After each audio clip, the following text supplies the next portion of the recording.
Hi everyone, welcome to study world classes. So friends, आज हम लोग जो है सोशल साइंस यानी एसएसटी के पीवाईक्यू क्वेश्चन करने वाले हैं। ठीक है, पीवाईक्यू क्वेश्चन करेंगे क्योंकि डेली हम लोग क्या करते हैं जो है चैप्टर वाइज क्लासेस करते हैं, थ्योरी डिस्कस करते हैं और संडे को साथ में पीवाईक्यू क्वेश्चन भी कर रहे हैं। तो आज संडे है इसलिए हम लोग क्या है पीवाईक्यू क्वेश्चन करने वाले हैं। चैप्टर वाइज आपको क्लासेस मिल जाएंगी, प्लेलिस्ट बनाई हुई है सीटेड दिसंबर 2024 और 25 के नाम से। वहाँ पे आपको सारी चैप्टर वाइज क्लासेस मिल जाएंगी, तो जाकर के ज्वाइन कर लीजिएगा। क्लास 6 पूरा कंप्लीट हो गया है हिस्ट्री, और क्लास 7 की हिस्ट्री जो है चैप्टर नंबर 3 कंप्लीट हो चुके हैं, तो ज्वाइन कर लीजिएगा। आज हम लोग पीवाईक्यू क्वेश्चन करने वाले हैं। चैनल पे पहली बार आए हो तो प्लीज़ वीडियो को लाइक करके चैनल को भी सब्सक्राइब कर लीजिएगा, सो दैट आपको टीचिंग से रिलेटेड सारी ऑफिशियल अपडेट जो होती है वो टाइम से मिल जाती है। ठीक है, और साथ में सीटेड पेपर 1 एंड पेपर 2 की भी हम लोग प्रिपरेशन करते हैं, तो आप लोग मेरे साथ ज्वाइन हो सकते हो। टेलीग्राम का चैनल आपको डिस्क्रिप्शन में मिल जाएगा, तो वहाँ से जा कर के ज्वाइन हो जाइएगा, क्योंकि सारी इंपॉर्टेंट जो पीडीएफ होती है वो मैं टेलीग्राम पर शेयर कर देती हूँ, तो आप लोग ज्वाइन हो सकते हो। तो चलिए फिर आज की क्लास को कंटिन्यू करते हैं। आज हम लोग एसएसटी पेपर 2 सीटेड पेपर 2 के लिए जो है पीवाईक्यू क्वेश्चन करने वाले हैं। पहला जो क्वेश्चन है ये मैचिंग वर्ड का है, यानी इसमें मैच करने वाला है। तो पहला ही क्वेश्चन हम लोग डिस्कस करते हैं। इसमें जो है कहा गया कि मध्यकाल में दिल्ली के शासकों के संदर्भ में जो है निम्नलिखित का मिलान कीजिए और उपयुक्त विकल्प का जो है चयन कीजिए। ये जो है चैप्टर क्लास 7 का चैप्टर नंबर 2 या 3 से क्वेश्चन दिया गया है, जो कि कल हम लोगों ने डिस्कस भी किया था। और मैंने ये भी कहा था कि आप लोग इसको अच्छे से समझ लीजिएगा तालिका को, क्योंकि इसमें से क्वेश्चन पूछे जा सकते हैं। ठीक है, और वो क्वेश्चन ज़रूर आता है, तो चीज़ों को अच्छे से समझना है। अगर आप चाहते हैं कि पेपर 2 मेरा अच्छे से क्वालिफाई हो जाए, तो उसके लिए क्लास 6, 7, 8 की जो है एनसीईआरटी अच्छे से रीड करनी होगी। अगर आप खुद से रीड करना चाहते हैं तो बहुत अच्छी बात, आप खुद से भी कर सकते हैं। अगर आप खुद से नहीं करना चाहते तो डेली 5 बजे मेरे साथ ज्वाइन होइएगा। वहाँ पर हम लोग जो है पेपर 2 की अच्छे से प्रिपरेशन करेंगे, थ्योरी भी एनसीईआरटी अच्छे से डिस्कस करने वाले हैं। ठीक है, तो जो पहला है क्वेश्चन, इसमें मैच करना है, यानी ए कॉलम को बी कॉलम से ऐड कर मतलब मैच करना है, तो कौन सा ऑप्शन सही होगा। देखिए पहला है तोमर, ठीक है, और जो है अनंगपाल है, चौहान है और पृथ्वीराज चौहान है। तो कौन सा इसमें ऑप्शन सही होगा।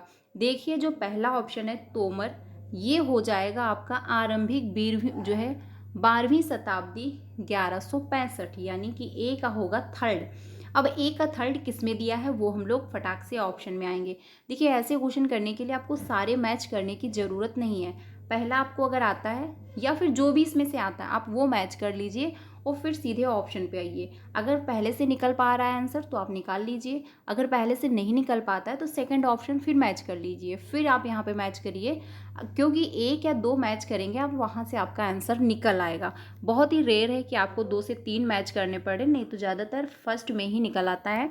तो ऐसे क्वेश्चन करने के लिए यही ट्रिक फॉलो करनी है और कम टाइम में आपका हो जाएगा और क्वेश्चन का आंसर भी गलत नहीं होगा। ठीक है, तो ए का जो है थर्ड, अब ए का थर्ड किस में दिया है, सिर्फ ऑप्शन नंबर 2 में दिया है, बाकी किसी में नहीं दिया। तो अगर आपको एक भी अगर इसमें मैच करना आ रहा था, एक का भी आंसर अगर आपको पता था, तो आप क्वेश्चन का आंसर निकाल सकते थे बड़े आसानी से। ठीक है, तो ऐसे क्वेश्चन को करने के लिए यही ट्रिक फॉलो करिएगा, क्योंकि ऐसे क्वेश्चन इसलिए दिए जाते हैं कि इसमें टाइम लगे। ठीक है, और सीटेड में क्या है, टाइम मैनेज अगर करना आपको आ गया तो आपका क्वालिफाई हो जाएगा, क्योंकि रीज़न ये है क्वेश्चन काफ़ी लेंथी पूछे जाते हैं, काफ़ी लैंग्वेज भी घुमाई जाती है, तो इसीलिए चीज़ों को समझना है, कम टाइम में कैसे क्वेश्चन का आंसर हमको निकालना है, ये आपको प्रैक्टिस से आएगा, पीवाईक्यू क्वेश्चन से आएगा। ठीक है, तो आपका इसमें आंसर जो होगा वो सेकेंड ऑप्शन सही हो जाएगा। बाकी जो हुआ अनंगपाल, ये आपका हो जाएगा 1130 से 1145 तक।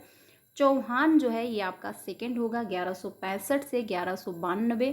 पृथ्वीराज चौहान ये आपका फर्स्ट ऑप्शन होगा, आंसर हो जाएगा सेकंड ऑप्शन सही। ठीक है, अगले क्वेश्चन पे चलते हैं। अगला क्वेश्चन नंबर 2 है। इसमें कहा गया कि प्राचीन तमिलनाडु में डैश डैश की बस्तियों को उर कहते हैं, यानी प्राचीन काल में जो तमिलनाडु की बस्तियां हैं उनको उर कहा जाता है। तो ये इसमें जो है कौन सा ऑप्शन आपका सही होगा। पहला है व्यापारियों को कहते थे उर, या फिर कुलीनों को कहते थे, या फिर खेतिहारों को कहा जाता था, या फिर शिल्पकारों को कहते थे। तो अगर आपने चैप्टर वाइज थ्योरी नहीं पढ़ी होगी तो क्या इसका आंसर आप दे पाओगे। जी नहीं, बिल्कुल भी नहीं दे पाओगे, क्योंकि आप जब तक कंटेंट कंप्लीट नहीं करोगे तब तक क्वेश्चन का आंसर नहीं निकलेगा, ठीक है। तो इसीलिए क्या करना है, पहले थ्योरी अच्छे से कंप्लीट करनी है और साथ में पीवाईक्यू भी करते रहना है। तो इसका आंसर जो होगा वो आपका थर्ड ऑप्शन सही हो जाएगा, क्योंकि खेतिहारों या फिर किसानों को उर कहते थे, ठीक है। ये पीवाईक्यू क्वेश्चन है, काफ़ी इंपॉर्टेंट है, तो इसको अच्छे से समझिएगा। और पीवाईक्यू क्वेश्चन मुझे आपको बताने की ज़रूरत नहीं है, क्योंकि पीवाईक्यू क्वेश्चन हर बार रिपीट होते हैं और बहुत ज़्यादा रिपीट होते हैं। करना आपको दो काम है, एनसीईआरटी प्लस पीवाईक्यू क्वेश्चन। अगर अच्छे से प्रैक्टिस करते हो, अच्छे से चीज़ों को समझते हो, तो फर्स्ट अटैम्प्ट में सीटेट क्वालिफाई हो जाएगा। ना तो कोई आपको ऑनलाइन ऑफलाइन कोचिंग ज्वाइन करने की ज़रूरत है, ठीक है। तो इसमें आंसर जो होगा वो आपका थर्ड ऑप्शन सही होगा, क्योंकि जो खेतीहर होते थे या फिर जो किसान लोग होते थे उनको जो है तमिलनाडु में क्या कहते थे, उनकी बस्तियों को उर कहते थे, ठीक है। आंसर हो जाएगा थर्ड ऑप्शन। नेक्स्ट पे चलते हैं, अगला है क्वेश्चन नंबर 3। इसमें जो है कहा गया है कि क्वेश्चन नंबर 3 में जो है कहा गया है कि मुगल साम्राज्य के पतन के संदर्भ में निम्नलिखित का मिलान कीजिए। आपको जो है पतन के संदर्भ में मिलान करना है। तो पहला कौन सा इसमें ऑप्शन सही होगा क्वेश्चन नंबर 3 का। तो देखिए पहले का जो होगा वो हो जाएगा इसमें सेकंड ऑप्शन, यानी फर्रुख जो है सियर, ये होगा 1713 से 1719 तक। अब जो पहले का सेकंड हुआ, अब पहले का सेकंड किस में दिया है, ऑप्शन नंबर थर्ड में दिया है। तो सिंपल सी बात, आपका थर्ड ऑप्शन सही हो जाएगा। आप ऐसे क्वेश्चन को टिक करके आगे बढ़ सकते हैं, आपको सारे मैच करने की ज़रूरत नहीं है। इसमें से कुछ भी, यानी आपको बी का अगर ऑप्शन पता है तो आप बी मैच कर लीजिए, फिर आप चेक कर लीजिए। ऐसे आप करिएगा, आपका कम टाइम में ऐसे क्वेश्चन सॉल्व हो जाएंगे, ठीक है। तो इसमें आंसर जो होगा वो थर्ड ऑप्शन सही हो जाएगा। बाकी शाह जो है आलम द्वितीय, ये हो जाएगा आपका फर्स्ट, यानी 1762 से 1816 तक, ठीक है। जो है अहमद शाह, सी का हो जाएगा आपका 4, 1768 से 1754 तक। आलमगीर जो है द्वितीय, ये आपका हो जाएगा थर्ड ऑप्शन, ठीक है। तो आंसर हो जाएगा थर्ड ऑप्शन सही क्वेश्चन नंबर 3 का। अगले क्वेश्चन पे चलते हैं, क्वेश्चन नंबर 4 जो है इसमें कहा गया कि उत्तराधिकार की जो है सहदायाद प्रथा का अर्थ है डैश डैश। इसमें जो है बताना है क्वेश्चन नंबर 4 का। तो पहला है पसंदीदा पुत्र को अपने पिता की संपत्ति विरासत में मिलना, इसको कहते हैं। या फिर ज्येष्ठ पुत्र यानी बड़े भाई को या फिर बड़े पुत्र को अपने पिता की संपत्ति विरासत में मिलना, इसको कहा जाता है उत्तराधिकार। या फिर जो है सभी पुत्रों व पुत्रियों के बीच विरासत का विभाजन यानी बंटवारा कर देना। या फिर सभी पुत्रों के बीच विरासत का विभाजन। तो इसमें आंसर जो होगा क्वेश्चन नंबर 4 का 4 ऑप्शन आपका सही हो जाएगा, क्योंकि उत्तराधिकार की जो है सहदायाद जो प्रथा है, ये क्या है, सभी पुत्रों के बीच जो विरासत जो प्रॉपर्टी होती है वो बांट दी जाती है। उसमें बहन का या फिर किसी थर्ड पर्सन या किसी थर्ड मेंबर का जो है हिस्सा नहीं लग रहा होता है। उसमें जो जितने भी उनके पुत्र होते हैं उन्हीं में जो है वो प्रॉपर्टी क्या है, बांट दी जाती है। आंसर जो होगा वो 4 ऑप्शन आपका सही होगा, ठीक है। अगले क्वेश्चन पे चलते हैं, अगला है क्वेश्चन नंबर 5। इसमें कहा गया कि देखिए जो हिस्ट्री है यानी एसएसटी जो है इसमें ये 60 नंबर की आती है, ठीक है। जिसमें से 15 नंबर आपके हिस्ट्री के होते हैं, 15 नंबर आपके ज्योग्राफी के होते हैं और 10 नंबर आपके पॉलिटी के आते हैं। बाकी 20 नंबर पैडागोजी के होते हैं। पीवाईक्यू क्वेश्चन करने से क्या बेनिफिट है वो भी आप समझ लीजिए। पीवाईक्यू क्वेश्चन जब आप करोगे तो पैडागोजी आपकी स्ट्रांग होगी, फ्री में आपको सारे टॉपिक वहाँ से समझ में आएंगे, क्योंकि पैडागोजी की कोई अलग से बुक नहीं है। बाकी थ्योरी अब पढ़ोगे वहाँ से भी स्ट्रांग होगी, पीवाईक्यू से भी स्ट्रांग होगी। बाकी हिस्ट्री ज्योग्राफी पॉलिटी ये क्वेश्चन क्या है, आप जब थ्योरी पढ़ोगे तो आपको समझ में आएगा, और जब आप पीवाईक्यू क्वेश्चन करोगे तो आपको ये समझ में आएगा कि हाँ क्वेश्चन कैसे पूछे जा रहे हैं, और क्वेश्चन रिपीट भी होते हैं। तो इसीलिए दो काम करने हैं, कोई मॉक टेस्ट कोई बुक खरीदने की कोई भी ज़रूरत नहीं पड़ेगी, आप आराम से कर सकते हो, ठीक है। बाकी पेपर 1 और पेपर 2 आपका सीडीपी हो गया, लैंग्वेज हो गया, इसकी पीवाईक्यू की जो क्लासेस है वो आपको 3 बजे मिलेंगी, और बाकी जो है कंटेंट की भी क्लास मिलेगी। तो आप लोग ज्वाइन हो सकते हो, आपको कहीं पर पीवाईक्यू क्वेश्चन ढूंढने की ज़रूरत नहीं है। बहुत सारे पीवाईक्यू मैंने पहले भी करवा रखे हैं और इस बार भी हम लोग डिस्कस करने वाले हैं, क्योंकि सिर्फ मैं 2 ही काम करवाती हूँ, कंटेंट और पीवाईक्यू, क्योंकि सबसे इंपॉर्टेंट यही 2 चीज़ें हैं, और यही 2 चीज़ें अगर आपने कर लिया तो आपका सीटेट क्वालिफाई हो जाएगा, कोई दिक्कत नहीं होगी। बहुत सारे क्वेश्चन पीवाईक्यू से रिपीट होते हैं, और पीवाईक्यू करने से आपको लैंग्वेज समझ में आती है, टाइम जो है आपका मैनेज हो रहा होता है, बहुत सारे जो है प्रॉब्लम सॉल्व हो रही होती है, ठीक है। नेक्स्ट क्वेश्चन है 5, उसको हम लोग समझते हैं कि मराठी में लिखे भक्ति गीतों को किस नाम से जाना जाता है। यानी जो मराठी है उसमें जो है भक्ति को यानी भक्ति गीतों को किस नाम से जाना जाता है, ये जो है बताना है क्वेश्चन नंबर 5 में। तो पहला है जो है स्तो स्तोत्रम, या फिर भोजनम, या फिर प्रबंधम, या फिर अभंग। तो आंसर हो जाएगा अभंग। आंसर आपका 4 ऑप्शन सही हो जाएगा। ठीक है, मराठी में जो भक्ति गीतों को क्या कहते हैं, अभंग कहते हैं। ठीक है, क्वेश्चन नंबर 4 आपका सही होगा। नेक्स्ट पे चलते हैं क्वेश्चन नंबर 6 पे। इसमें जो है कहा गया कि मौजूदा महाराष्ट्र में रहे संतों के जो है बारे में निम्नलिखित कथनों को पढ़िए और उपयुक्त विकल्प का चुनाव कीजिए। बात हुई है, पहला ऑप्शन है कि 13वीं से 17वीं शताब्दी में हुए कवि संतों ने सभी प्रकार के कर्म कांडों और जन्म आधारित अंतरों का विरोध किया, जो कि बिल्कुल सही बात है, क्योंकि 13वीं से 17वीं शताब्दी में इसका विरोध हुआ था।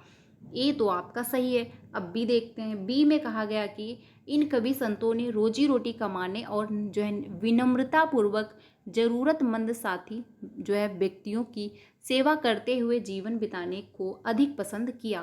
तो ये भी जो है आंसर सही है। तो इसमें आंसर कौन सा होगा, ए और बी दोनों सही हैं, या फिर ए और बी दोनों गलत हैं, तो ये आपका नहीं होगा। ए सही है, बी गलत, ये भी नहीं होगा। ए गलत है, बी सही, ये भी नहीं होगा। आंसर हो जाएगा फर्स्ट ऑप्शन क्वेश्चन नंबर 6 का, क्योंकि ए और बी दोनों सही हैं। मैं जो भी आपको आंसर बता रही हूँ ऑफिशियल आंसर की से बता रही हूँ, तो प्लीज़ ये डाउट मत रखिएगा कि आंसर मैं आपको गलत बताऊँगी। ठीक है, आंसर जो होगा वो फर्स्ट ऑप्शन सही हो जाएगा, क्योंकि 13वीं और 17वीं शताब्दी में जो कवि संत थे वो क्या है, सभी प्रकार के कर्म कांडों और जन्म आधारित अंतरों का विरोध करते थे। ठीक है, और वहीं पर जो है इन संतों ने रोजी रोटी कमाने और विनम्रतापूर्वक जरूरतमंद व्यक्तियों की सेवा भी की थी। तो ये आंसर हो जाएगा आपका फर्स्ट ऑप्शन क्वेश्चन नंबर 6 का। अगले क्वेश्चन पे चलते हैं। अगला है क्वेश्चन नंबर 7। इसमें कहा गया है कि कौन सी जो है सही सुमेलित है। अब ये इसमें बताना है कौन सा सही सुमेलित किया गया है।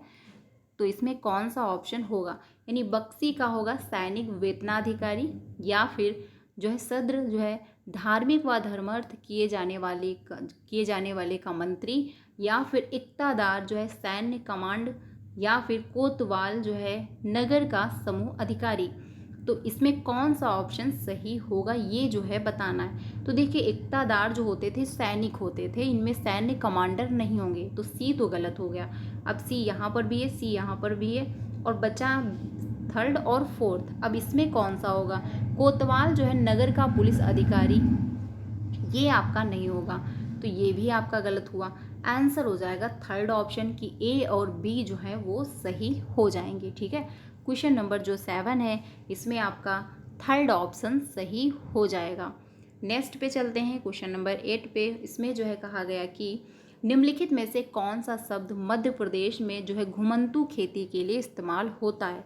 यानी जो मध्य प्रदेश है उसमें घुमंतू खेती नाम का जो एक शब्द है वो किसके लिए प्रयोग में लाया जाता है, ये जो है बताना है क्वेश्चन नंबर 8 में। तो इसमें पहला है बीघा के लिए, या फिर बेवड़ के लिए, या फिर बैगा के लिए, या फिर महल के लिए। तो आंसर हो जाएगा इसमें सेकंड ऑप्शन, यानी बेवड़ के लिए इसका प्रयोग किया जाता है घुमंतू खेती के लिए।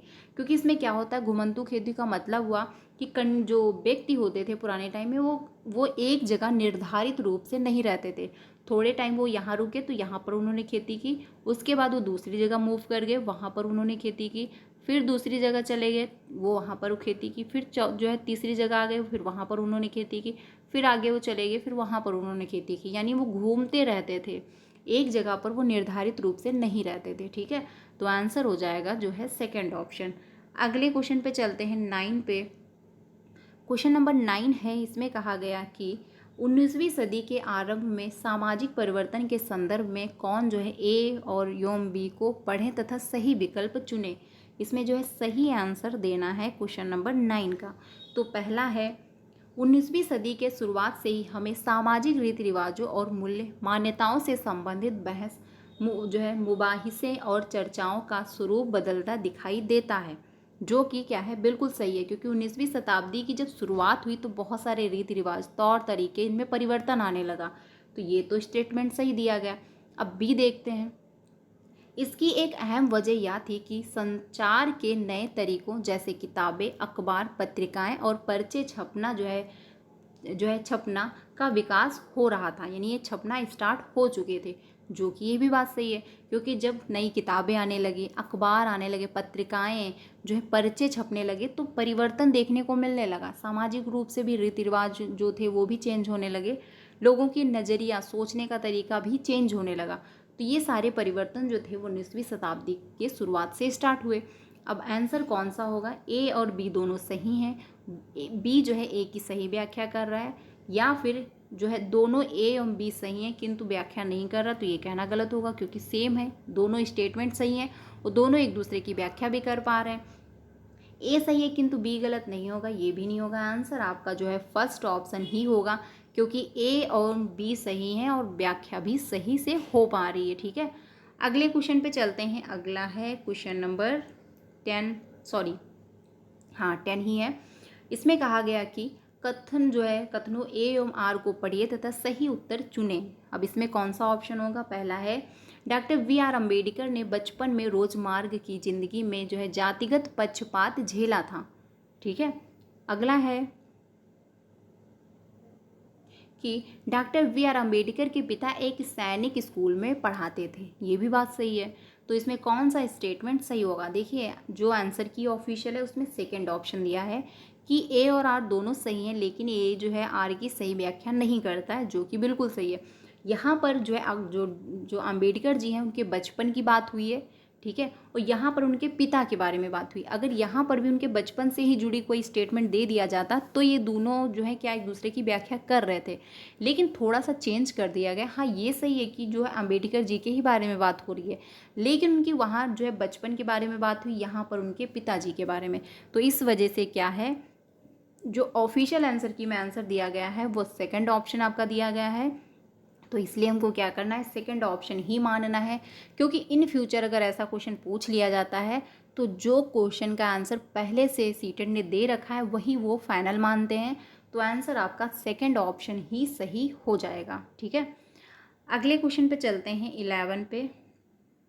अगला क्वेश्चन है कि निम्नलिखित कथनों ए और आर को पढ़िए और उपयुक्त विकल्प का चयन कीजिए। तो क्वेश्चन नंबर 11 है, इसमें कहा गया कि ईवी रामास्वामी ने भूतपूर्व मद्रास प्रेसिडेंसी में स्वाभिमान आंदोलन शुरू किया। ठीक है, जो कि क्वेश्चन नंबर 11 है, जो कि क्या है, बिल्कुल सही है। अब इसका रीजन जो दिया गया, उन्होंने ऐसा लोगों को समाज में जातिगत भेदभाव के खिलाफ संघर्ष करने के लिए किया, जो कि ये भी सही है, क्योंकि उन्होंने इसीलिए किया था कि जो समाज में जातिगत भेदभाव है उसके खिलाफ वो आवाज़ उठाएं, ये ख़त्म किया जाए जो जातिगत भेदभाव है। तो दोनों क्या है, तर्क भी सही दिया गया, उसका रीजन भी वो भी सही दिया गया है। तो आंसर हो जाएगा फर्स्ट ऑप्शन कि ए और आर दोनों सही हैं और आर ए की सही व्याख्या भी कर पा रहा है। ठीक है, आंसर हो जाएगा फर्स्ट ऑप्शन।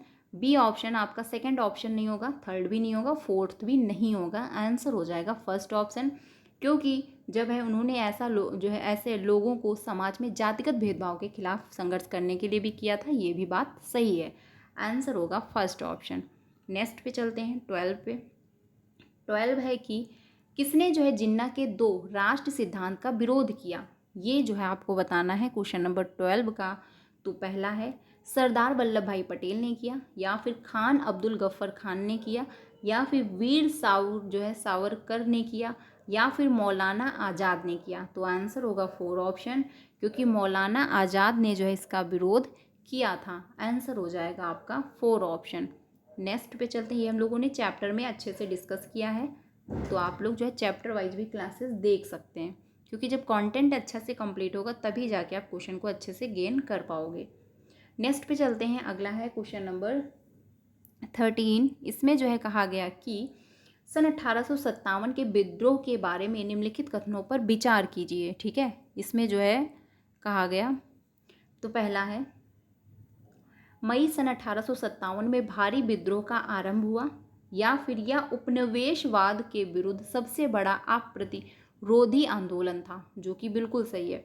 कौन सा कथन सही नहीं है ये आपको इसमें बताना है। और थर्ड है इसमें सिपाहियों और जन साधारण ने बड़ी संख्या में भाग लिया। ये भी बात सही है, क्योंकि सन 1857 की क्रांति में क्या है, सभी ने भाग लिया था, यानी आम जनता जो थी, किसान लोग थे, सैनिक लोग थे, सिपाही थे, सभी ने उसमें जो है अपना सहयोग दिया था। तो ये भी बात सही, लेकिन हमको क्या है, कौन सा कथन सही नहीं है ये बताना है। तो आंसर हो जाएगा आपका क्वेश्चन नंबर 13 का 2 ऑप्शन, यानी कि यह उपनिवेशवाद के विरुद्ध सबसे बड़ा अप्रतिरोधी आंदोलन था। सेकंड ऑप्शन आपका सही हो जाएगा, क्योंकि हमको नहीं बताना था निगेटिव का, निगेटिव आंसर होगा। आंसर हो जाएगा क्वेश्चन नंबर 2। अगले पे चलते हैं क्वेश्चन नंबर 14 पे। 14 में कहा गया है कि ए और बी कथनों पर जो है सहायक संधि के संदर्भ में विचार कीजिए और सही विकल्प का चयन कीजिए, यानी सही स्टेटमेंट जो है देखना है। तो कौन सा ऑप्शन होगा क्वेश्चन नंबर 14 का? पहला है ए, भारतीय शासकों को अपनी स्वतंत्र जो है सशस्त्र सेना रखने की अनुमति थी। ठीक है। अगला है, भारतीय शासकों को जो है ईस्ट इंडिया कंपनी को भुगतान करना पड़ता था। अब इसमें कौन सा जो है स्टेटमेंट सही है वो आपको बताना है क्वेश्चन नंबर 14 का। तो देखिए, पहला जो है भारतीय शासकों को अपनी स्वतंत्र जो है सशस्त्र सेना रखने की अनुमति, जी नहीं, बिल्कुल भी नहीं। वो जो है स्वतंत्र सेना नहीं रख सकते थे पुराने टाइम में जब अंग्रेज लोगों का शासन था। ये सही है कि भारतीय शासकों ने जो है ईस्ट इंडिया कंपनी को भुगतान करना पड़ता था। ये जो है सही है कि उनको जो है ईस्ट इंडिया कंपनी जो थी उसको जो है भुगतान जो है करना पड़ता था। ठीक है। तो ए गलत है, लेकिन बी जो है वो सही हो जाएगा। तो इसलिए इसमें आंसर होगा 4 ऑप्शन, यानी ए गलत है लेकिन क्या है, बी ऑप्शन सही हो जाएगा। ठीक है। ए गलत है लेकिन बी ऑप्शन सही है। तो क्वेश्चन नंबर 14 का 4 ऑप्शन आपका सही होगा, बाकी ए भी नहीं होगा, सेकंड भी नहीं होगा, थर्ड भी नहीं होगा, फोर्थ ऑप्शन सही हो जाएगा। अगले क्वेश्चन पे चलते हैं 15 पे। 15 में कहा गया है कि निम्न जो है युग्मों पर विचार कीजिए, यानी एक तरफ जो दिए गए हैं ग्रह और एक तरफ दिए गए अपने अक्ष पर जो है घूर्ण का समय, यानी अपने ही अक्ष पर वो कितने टाइम पे घूम पाते हैं, ये जो है इसमें बताना है। तो हिस्ट्री के जो क्वेश्चन थे वो पूरे कंप्लीट हुए। अब हम लोग क्या है, ज्योग्राफी पे आ गए। देखिए, एक क्वेश्चन इधर उधर हो सकता है, कभी जो है 14 पूछे जा सकते हैं तो कभी 16 आ जाएंगे ज्योग्राफी में, जस्ट नॉर्मल सी बात है, लेकिन 15 का रहता है। ठीक है। तो क्वेश्चन नंबर 15 में कौन सा ऑप्शन सही होगा ये आपको बताना है। दिया है उपयुक्त में से कौन जो है कितने युग्म सही सुमेलित हैं, ये जो है इसमें से बताना था। तो इसमें आंसर जो होने वाला है आपका सेकंड ऑप्शन, केवल 2 ही इसमें से सही है, यानी कि यूरेनस जो है 17 घंटे 14 मिनट घूर्ण करता है अपने ही अक्ष पर। नेपच्यून जो है 16 घंटे 7 मिनट। शनि जो है 25 घंटे 40 मिनट, या फिर मंगल जो है 9 घंटे 56 मिनट। देखिए, ज्योग्राफी अभी हम लोग नहीं डिस्कस कर रहे हैं, सबसे पहले हिस्ट्री कंप्लीट करेंगे, देन फिर हम लोग ज्योग्राफी करेंगे। आपको सारे history, geography, polity chapter wise classes मिल जाएंगी, डोंट वेरी। स्टार्टिंग जो है यानी क्लास 6 कंप्लीट हो गया है, 7 हम लोग कंप्लीट करने वाले हैं, उसके बाद जो है 8 पे चलेंगे, फिर जो है ज्योग्राफी डिस्कस करेंगे। ऐसे ही हम लोग सारे चैप्टर कंप्लीट करेंगे और साथ में PYQ भी करेंगे। ठीक है। तो इसमें आंसर क्या है, सेकंड ऑप्शन आपका सही हो जाएगा क्वेश्चन नंबर 15 का। नेक्स्ट पे चलते हैं, क्वेश्चन नंबर 16 जो है इसमें कहा गया कि अंतर्राष्ट्रीय तिथि रेखा के बारे में निम्न में से कौन सा कथन सही दिया गया है, यानी कि अंतर्राष्ट्रीय जो तिथि रेखा है उसके बारे में कौन सा स्टेटमेंट सही है। तो अंतर्राष्ट्रीय तिथि रेखा एक सीधी जो है रेखा है जो उत्तरी ध्रुव को दक्षिणी ध्रुव से जोड़ती है, यानी कि जो उत्तरी ध्रुव ये जो है पृथ्वी है। अब उत्तरी ध्रुव जो है ये यहाँ पर हुआ और दक्षिणी ध्रुव ये यहाँ पर हुआ। अब इसमें कहा गया कि अंतर्राष्ट्रीय तिथि रेखा जो इनको दोनों को जोड़ रही है, तो ये तो होती नहीं है अंतर्राष्ट्रीय रेखा। अंतर्राष्ट्रीय रेखा आपकी ऐसी होती है बड़ी रेखा, तो ये कहना गलत हो जाएगा। अंतर्राष्ट्रीय तिथि रेखा केवल जलीय भाग से होकर गुजरती है। ठीक है। यानी कि ये जो है आपकी अंतर्राष्ट्रीय तिथि रेखा होती है। तो आंसर हो जाएगा सेकेंड ऑप्शन क्वेश्चन नंबर 16 का, कि अंतर्राष्ट्रीय तिथि रेखा केवल जलीय भाग से होकर गुजरती है। तो आंसर होगा सेकंड ऑप्शन। बाकी अंतर्राष्ट्रीय तिथि रेखा जलीय व स्थलीय दोनों भागों से गुजरती है, जी नहीं, ये भी नहीं होगा आपका। फोर्थ ऑप्शन भी नहीं होगा, सेकंड ऑप्शन आपका सही हो जाएगा। ठीक है। क्योंकि पृथ्वी ये है, ये उत्तरी ध्रुव है, ये आपका दक्षिणी ध्रुव है, तो ये जो है ये आपका अंतर्राष्ट्रीय तिथि रेखा नहीं, ये आपकी पड़ी जो होती है ये आपकी अंतर्राष्ट्रीय तिथि रेखा होती है। आंसर हो जाएगा सेकेंड ऑप्शन। अगले पे चलते हैं 17 पे। 17 में कहा गया है कि निम्नलिखित कथनों ए और आर को पढ़िए तथा उपयुक्त विकल्प का चयन कीजिए। तो इसमें कौन सा स्टेटमेंट सही होगा ये जो है बताना है। कथन दिया गया कि अपने स्थान से ध्रुव तारे का कोण माप कर आप अपने स्थान का अक्षांश जान सकते हैं जो है रीजन जो दिया गया है कि विषुवत वृत्त से दोनों तरफ ध्रुवों के बीच की दूरी पृथ्वी के चारों ओर वृत्त का 1/4 है। अब इसमें कौन सा स्टेटमेंट सही है? देखिए ए भी सही दिया गया है और बी भी जो है वो सही दिया गया है, क्योंकि अपने स्थान से जो है ध्रुव तारे का कोण माप कर आप अपने स्थान का अक्षांश जान सकते हैं, जो कि सही है। और वहीं पर विषुवत वृत्त से दोनों तरफ ध्रुवों के बीच की दूरी पृथ्वी के चारों ओर वृत्त का 1/4 है, ये भी सही है। लेकिन क्या है, दोनों एक दूसरे के लिए सही नहीं है, क्योंकि यहाँ पर कुछ और वो बात हो रही है, यहाँ पर कुछ और बात हो रही है। इसलिए आंसर होगा आपका सेकंड ऑप्शन। ए और आर सही दोनों है, बट क्या है, आर ए की सही व्याख्या नहीं कर पा रहा है। आंसर हो जाएगा सेकंड ऑप्शन, फर्स्ट ऑप्शन नहीं होगा। ठीक है, वहीं पे थर्ड भी नहीं होगा और फोर्थ भी नहीं होगा। आंसर हो जाएगा सेकंड ऑप्शन। अगले क्वेश्चन पे चलते हैं 18 पे। अगला है क्वेश्चन नंबर 18। इसमें कहा गया है कि जब हम एक भारतीय शहर से जापान की राजधानी जो है टोक्यो की यात्रा करते हैं तब हम कितने घंटे अर्जित करेंगे या गंवाएंगे, ये जो है बताना है। यानी हम अर्जित कर लेंगे या फिर हम गंवा देंगे। तो आंसर कौन सा होगा? लगभग 4 घंटे अर्जित करेंगे, या फिर लगभग जो है 4 घंटे गंवाएंगे, या फिर लगभग 12 घंटे गंवा देंगे, या फिर लगभग 8 घंटे गंवा देंगे। तो 18 का आंसर हो जाएगा सेकेंड ऑप्शन कि लगभग 4 घंटे जो है हम गंवा देंगे। ठीक है, ये ध्यान रखना। आंसर हो जाएगा आपका सेकेंड ऑप्शन सही। अगले क्वेश्चन पे चलते हैं 19 पे।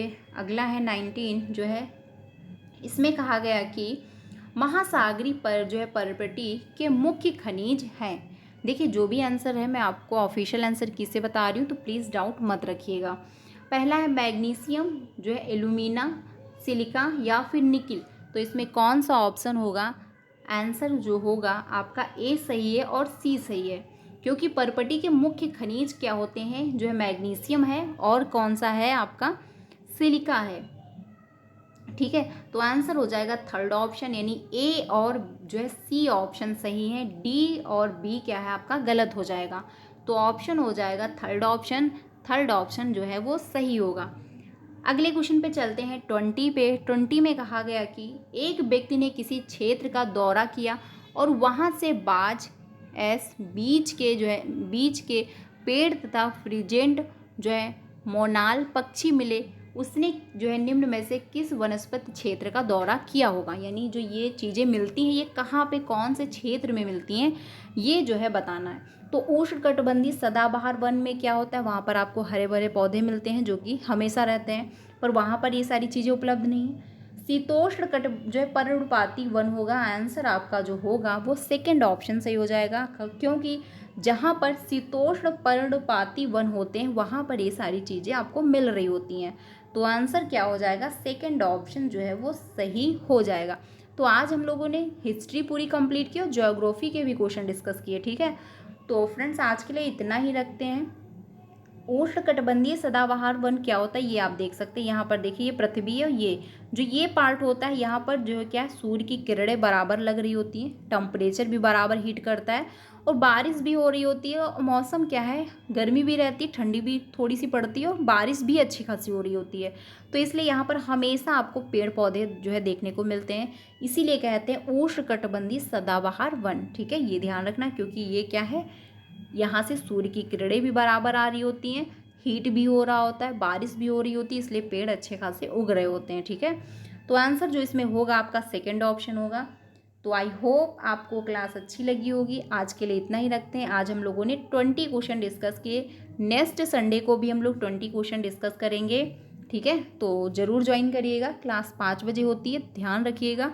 5 बजे आपको डेली ज्वाइन होना है और साथ में 3 बजे भी, क्योंकि हम लोग 3 बजे भी पेपर जो है 1 और 2 की डिस्कस करते हैं, क्योंकि उसमें हम लोग CDP है, लैंग्वेज पार्ट डिस्कस करते हैं।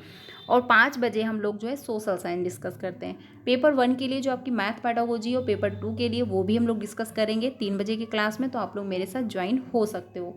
वीडियो अच्छी लगी तो लाइक कर दीजिएगा, बाकी अपने सारे फ्रेंड को शेयर करिएगा। कोई भी डाउट है तो कमेंट में पूछिएगा। बाकी टेलीग्राम चैनल के साथ भी ज्वाइन हो जाइएगा, वहाँ पर आपको सारे इंपॉर्टेंट PDF एंड पेपर्स वहाँ पर मैं सेंड कर दूँगी। ठीक है, तो मिलते हैं नेक्स्ट वीडियो में। बाकी जो सीटेट दिसंबर का एग्ज़ाम होना है वो अब बढ़ा दिया गया है, 1 दिसंबर को ना होकर के 15 दिसंबर को होने वाला, जो कि काफ़ी अच्छी बात है क्योंकि आपको 15 दिन और मिल रहे हैं अपनी तैयारी करने के लिए, ठीक है। तो मिलते हैं नेक्स्ट वीडियो में। वीडियो अच्छी लगी तो लाइक करिएगा, बाकी मिलते हैं नेक्स्ट वीडियो में। Thank you.